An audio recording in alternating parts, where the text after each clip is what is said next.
Málo kdo má to štěstí, že jeho hobby je mu zaměstnáním, obzvlášť když se práce týká něčeho tak ojedinělého, jako jsou nejen prvorepublikoví automobiloví veteráni. A právě takové štěstí má letec Ivo Smutný, díky kterému jsme mohli nakouknout pod kapotu opravdových unikátů.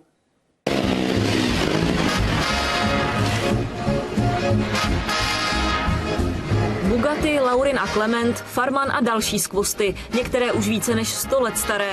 Jejich majitelé se na ně mnohdy jen dívají, jiní se rádi svezou, jako Ivo Smutný. Bádat po zapomenutých garážích, zapomenutých skladech a po případě i dávno zapomenutých sbírkách, to mě odjakživa bavilo.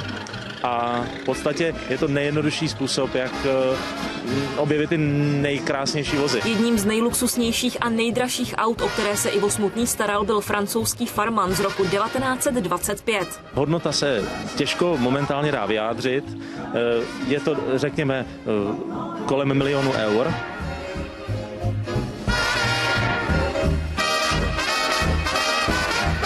Tato auta sice jsou hodně drahá, ale majitelé se zlodějů bát nemusí. Běžný řidič totiž tímto autem zkrátka neodjede. Všechno je jinak, neboť to byla doba, kdy vlastně ty cesty se teprve hledaly. A právě to je na tomto nejroztomilejší, že vlastně ty konstruktéři té doby, na rozdíl od dnešních dnů, šli každý svojí individuální cestou. Ta auta nemají posilovače řízení, nemají posilovače brzd.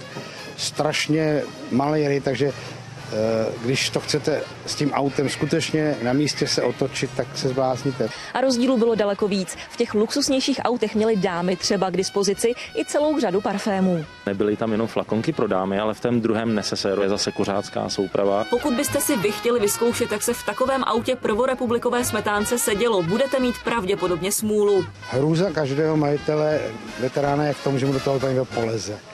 To je prostě, jako říkám jeden známej, radši mu půjčí milenku, než aby ho pustil do svého auta.